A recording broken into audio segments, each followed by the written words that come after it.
Hi, this is Javon, your Blinds.com design consultant. Oh, wow. A real person. Yep, I'm here to help with everything from selecting the perfect window treatments to... Well, I've got a complicated project. No problem. We make the complex simple. I can even help schedule a professional measure and install. I didn't realize you did that. We can also send you samples fast and free. Wow, I always thought I needed a designer to come to my home, but scheduling's always a nightmare. Not with Blinds.com. We're on your schedule. And there's no haggling, pressure, or hidden fees either. I just might have to do more. Whatever you need. How about you tell me what you had in mind? Okay, then. So the first room we're looking at is for guests coming over, and I'm thinking of something... From free expert design help to our 100% satisfaction guarantee, everything we do is made to fit your life and your windows. Because at Blinds.com, the only thing we treat better than windows is you. Visit Blinds.com now for up to 50% off with minimum purchase, plus a professional measure at no cost. Rules and restrictions apply. Dr. Samuels? Yes, Martha? There is a Detective Marbury here to see you. Detective? Oh, yes. Send him in, please. Thank you, Martha. Dr. Samuels put down his pen and tried to straighten his tie as his office door opened. He started to stand, sat back down, and then shot back up again as soon as he saw the man walk inside. Dr. Samuels? Detective Marbury, I appreciate you giving me a minute. Detective Marbury entered the tiny office as the sun hit his boots from a nearby window. Martha patiently waited for him to clear the entryway before she shut the door behind him. Dr. Samuels rounded his little desk with his arm extended and smile widened. Of course, yes, happy to help, Detective. Please, have a seat. They shook hands as Dr. Samuels touched the top of his guest chair as a navigational tool. Dr. Samuels had a welcoming smile, much more so than Detective Marbury. Even though they were roughly the same age, mid-30s, give or take a year, 35 on Samuels felt warm, 35 on Marbury felt cold. He had a sturdy physique, buzz cut, mustache, African-American. You could smell the recent cigarette from around the corner. He was about 5'10", but his stature was imposing. Their energies seemed to be fizzling out in thin air as they crossed paths. Chemicals in a lab tube swimming in opposite directions. Samuel's end of the handshake was loose and airy. Marbury's was tight and gruff. As soon as he squeezed, Samuel's hand deflated, his now dainty fingers dangling in the opening of Marbury's palm. He sat down in Samuel's guest chair. The room was small but welcoming. This was due in large part to Samuel's wife, whom had helped shape the decor into a space that felt inviting. Dark brown. Makes people feel cozy. People love cabins. Most people. Friendly people. This was one of many interior design tidbits Eileen told Samuels during their time together. Samuels rounded his desk back to his own seat as Marbury explained what brought him here. I saw your ad in the paper. Well, my wife saw it. She'd always been into the far out, no offense. None taken.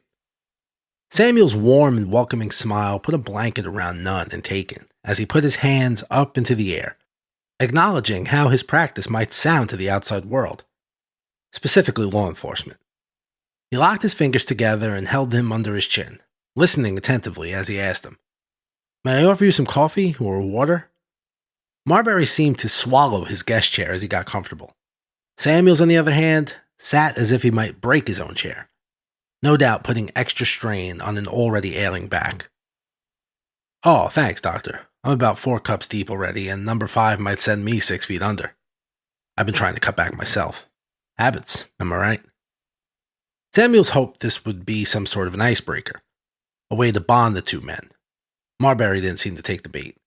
Instead, he drove right past him. How long have you been here, Doctor, doing this? Well, we started DOPS in 1974, so it's been almost 4 years now. Remarkable how time flies. It is. My kid's going to be taller than me the next time I take a nap. Tell me about it. Samuels was beaming. The distance between them seemed to be shrinking as Marbury continued with his questioning. And how's it been going so far? Have you made any breakthroughs? About, Samuel started taking exaggerated head nods, trying to put extra weight into his answer. Well, we certainly have found an encouraging number of participants to speak with. Not as many as in the States as I would like. Most of our research has taken place in Asia. Marbury was fidgeting. Dead giveaway for a smoker. He was sliding a pen between his fingers. Why do you think that is, not getting a lot of traction here, in the States? Well, I think there's this stigma to our research, which I do understand. Hopefully, we can change that in the near future. Marbury was staring through Samuels. He was staring so hard Samuels had to briefly look away by taking sips of his coffee. Have you heard about Martin Taylor? The child who... Samuel's lips smacked as he took a too quick of a sip slurp from his now cold coffee. I did, yes. Awful. Just awful. How is the victim? Critical condition. I'm going to the hospital after this to check on him. Well, I do hope he recovers. Please, send him my best. Our best. I will, Doc. Thank you. So, the reason I wanted to speak with you today. Martin's motivation for stabbing that man. Samuels waited for Marbury to finish his thought, but he seemed to be more lost in the thought than he was interested in finishing it. The kid, Martin. He said that he did it because this man that he stabbed, his mother's boyfriend, he said that he stabbed him to get revenge because... Detective Marbury closed his eyes and shook his head, preparing himself for the end of his next sentence. He forced it out, as if the it was poison, being drained out of his blood. Because his mother's boyfriend killed him in a past life. Dr. Samuel's eyebrows were scratching at his hairline. His jaw nearly hit the desk. He was frozen. This was the kind of conversation he had been waiting for. They had been waiting for. His entire staff, which at this point was only 2 people, himself and his administrative coordinator, Martha. He had to respond. Every second of disbelief would only further decrease the likelihood of Detective Marbury allowing him the chance to join this case. He blurted out the next words that entered his brain, desperately trying to keep the sweat from pouring down his cheeks. I see. Marbury was now hunching forward. This was a sign of vulnerability, at least in Samuel's eyes. Having spent many hours learning the most effective forms of communication, leaning forward was a sign that the other person was pursuing intimacy on a verbal level. They are aiming to build trust. And where's the child now? I can't disclose his location, for his own protection. Oh, yeah, of course, yes.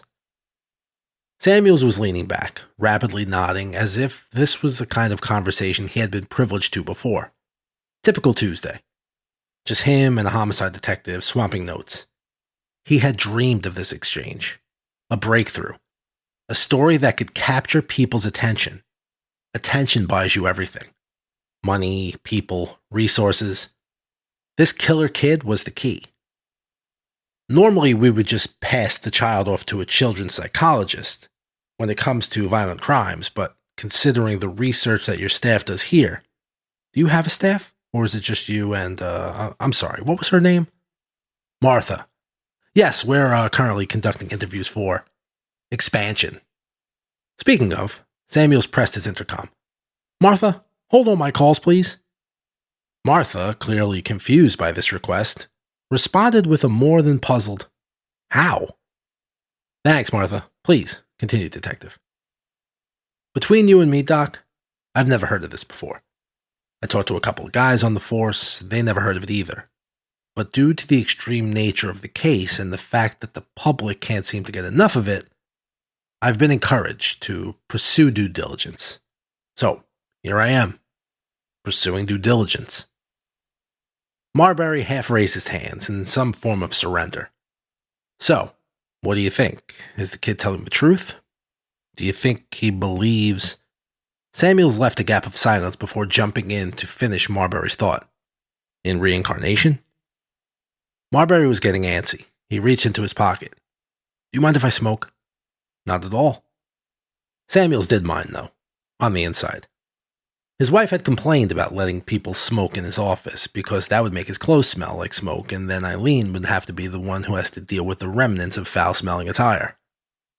Marbury was lighting a Marlboro. A volt of relaxation shot through his body. The nicotine orgasm was quick and borderline euphoric. It was obvious to Samuels that Marbury did not want to be here. Doc, between you and me, have you ever heard of something like this before? A little kid, trying to kill someone because of a past life? Samuels took a breath through his nose, then carefully sat back. No, not this, specifically. But it certainly falls in our line of research. We have a stack of cases in which people swear by the notion that they did in fact live a previous life. And we're already seeing consistent patterns of behavior in regards to unnatural means of death. Unnatural? Marbury was leaning forward again. This time he was getting comfortable. The walls of cross-professional collaboration seemed to be cracking, and for the first of what Samuels hoped would be more such conversations. They felt like a team. Instead of a rational, by-the-book cop and a Looney Tune quack doctor, Samuels seemed to control the room now. Accidents, murders, suicides, events that could be considered unnatural or violent causes of death. Samuels was locked and loaded. Marbury was heading straight towards bought and sold. So, you think this is real? The kid actually believes that he's actually this other guy? I get tripped up just saying it out loud. It sounds nuts. The kid is 6. 6! My kid is 5. The idea that my kid would say something like this, let alone do something like this. You got kids, Doc? Samuel spun the framed photo on his desk towards Marbury. It was a tiny frame, filled with him, his wife, and their then 3-year-old daughter Zoe. I do. Marbury tilted his head and smiled. It was a knowing smile. The kind of smile only a father could give towards another father. Beautiful family, Doc. Thank you, Detective. You can call me Ian. Marbury leaned back and took another drag, a heavier drag. Each subsequent drag seemed to pull him further and further into his comfort zone. A life no doubt lived mostly in despair, as opposed to Samuel's life, which bristled with infinite possibilities and optimism.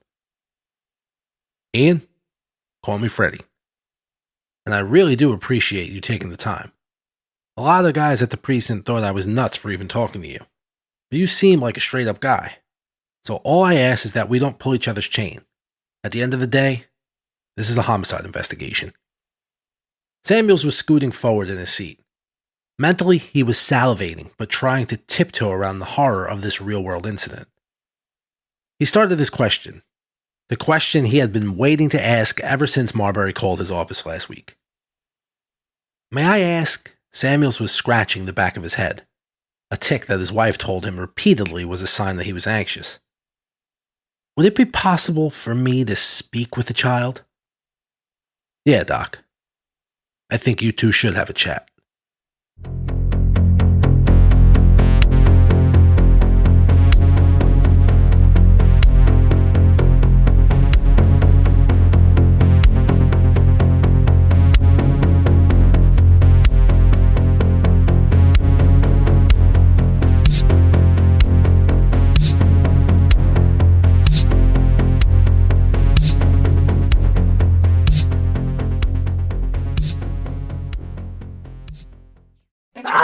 Your cold is coming! Your cold is coming! When you feel a cold coming, shorten it with Zicam, the #1 cold shortening brand. Oh no, not before my big trip. The big trip you've been planning is coming up, and so is your cold. But Zicam can shorten your cold and get you back to planning sooner. Thanks, Revere. We really should keep Zicam in the house. Shorten your cold with Zicam. Take it from America's most revered messenger. Shorten your cold at the first sign with cold shortening products from Zicam, the #1 cold shortening brand. Available in stores or see where to buy at Zicam.com.